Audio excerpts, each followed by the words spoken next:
Please make sure you have covered part 1 of this topic, VID #114, before studying this video.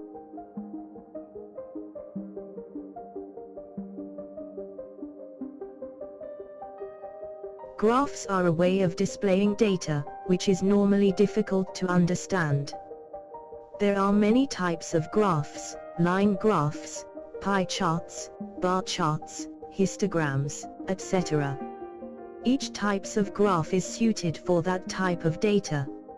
In this video we are going to learn how to plot the sine graph and study its properties. If you wish to follow this video, please buy graph paper, pencil, and eraser. You can ask your parent or teacher to help you.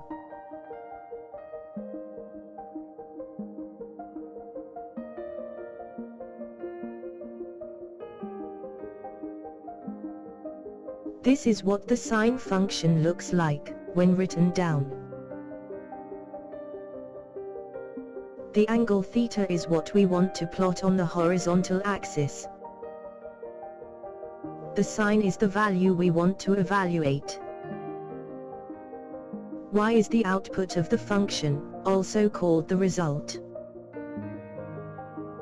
We will start with a clean graph paper. On the x-axis we will plot the angle of rotation. Draw the vertical axis as shown. On the vertical y-axis we will plot the sine value to 2 decimal places, corresponding to our chosen angle. Draw the horizontal axis as shown on your graph paper.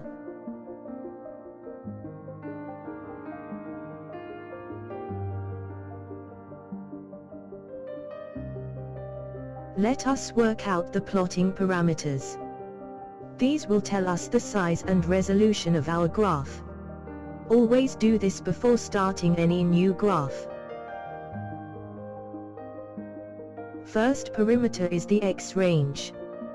This is the minimum and maximum values we want to plot on the x-axis. We have chosen the range from 0 to 450 degrees. This will give sufficient points. Next, we have to decide how regular we have to plot a point. I think every 20 degree is quite sufficient. We don't want too many or too few points. We can easily work out the number of points we need to plot, as follows. Number of points equal range divided by the interval. This gives us 23 points. On top of this we will work out 3 additional points at 0 degrees, 90 degrees and 450 degrees.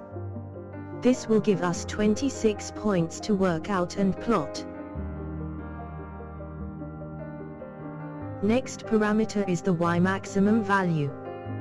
We know sine never goes above 1. So, this is our y maximum value. Next parameter is the y minimum value. We know sine never goes below -1. So, this is our y minimum value. We have chosen y interval of 0.1. This will give a good height and resolution on our graph. Now we are ready to work out and plot each point. For each angle we need work out the sine value to 2 decimal places and plot it. We will do this for all 26 points. So, let's get started. To plot each point, we need a x value and y. The x value is just our chosen angle starting with 0 degrees. The y value needs to be worked out from the sine curve. We need to this for each point. We need calculator to do this. The y value needs to be worked out from the sine curve. We need to this for each point. We need calculator to do this. Plot the first point. Work out the next point.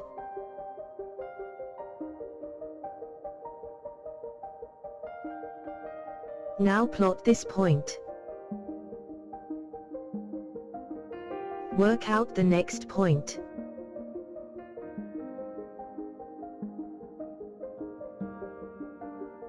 Now plot this point.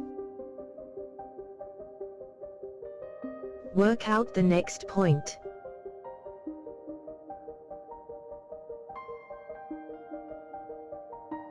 Now plot this point. Work out the next point.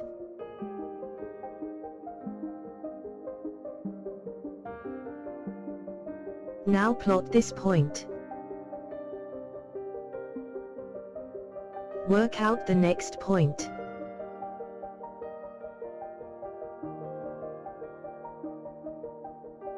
Now plot this point. Work out the next point.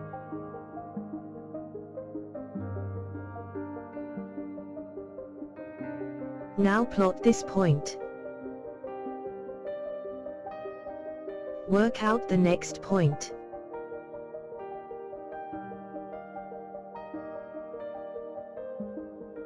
Now plot this point.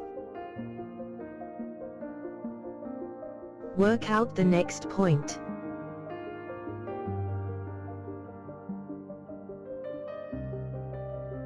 Now plot this point.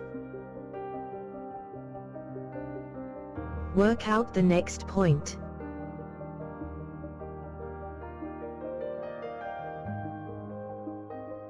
Now plot this point. Work out the next point.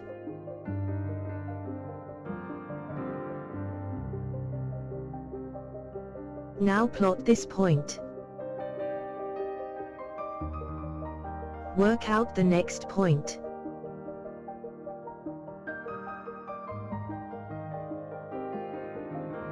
Now plot this point. Work out the next point.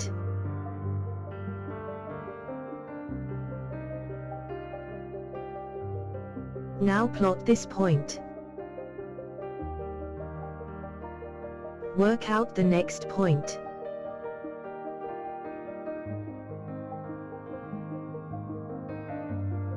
Now plot this point. Work out the next point.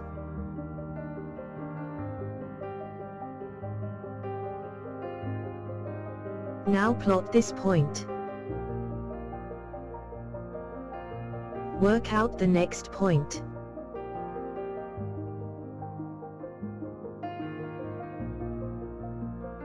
Now plot this point. Work out the next point.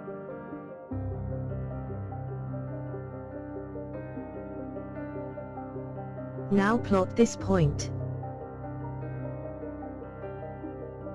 Work out the next point.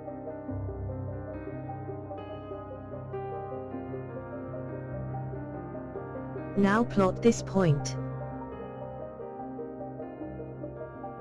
Work out the next point.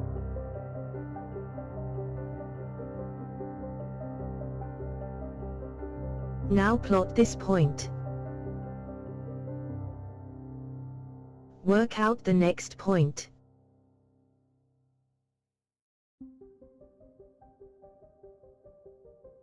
Now plot this point.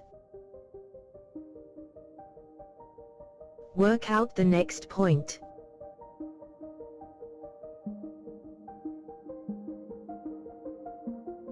Now plot this point. Work out the next point.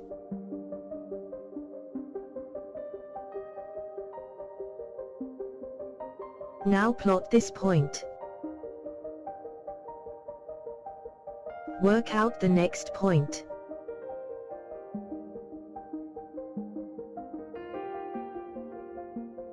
Now plot this point. Work out the next point.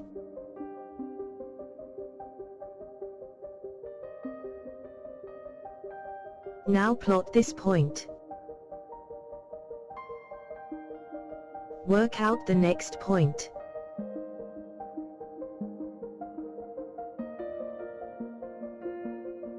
Now plot this point. Work out the next point.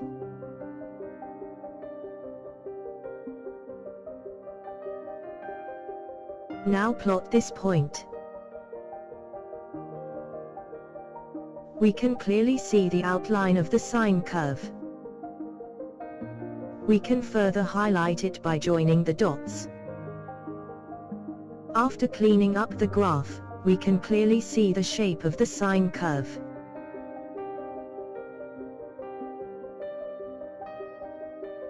Next we'll look at some unique properties of the sine graph.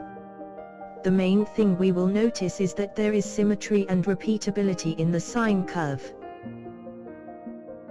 First property is that the sine curve starts at minimum value of 0 when the angles is at 0 degrees and it steadily rise to a maximum value of 1 at angle of 90 degrees. This is called the peak. It repeats every 360 degrees. Second property is that the peak-to-peak angle is called the cycle or rotation. In fact, take any two similar points on the curve, then this will give you the cycle.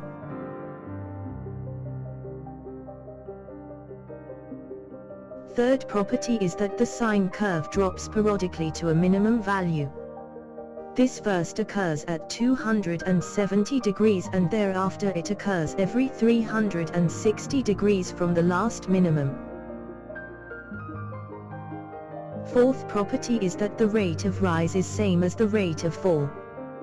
This means that if you draw a horizontal line as shown, then it will cut the curve at two places. The value at these two places will be the same.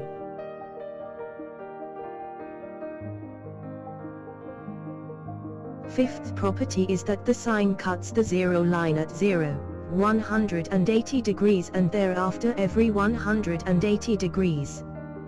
This is called a half a cycle.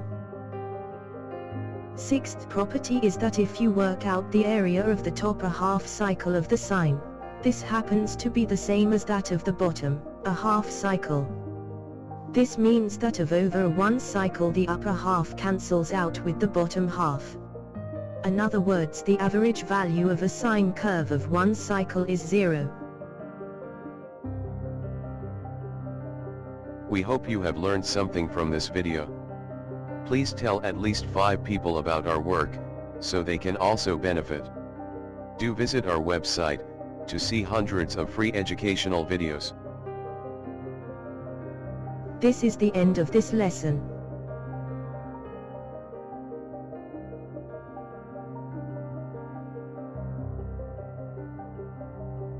Thank you for watching this video.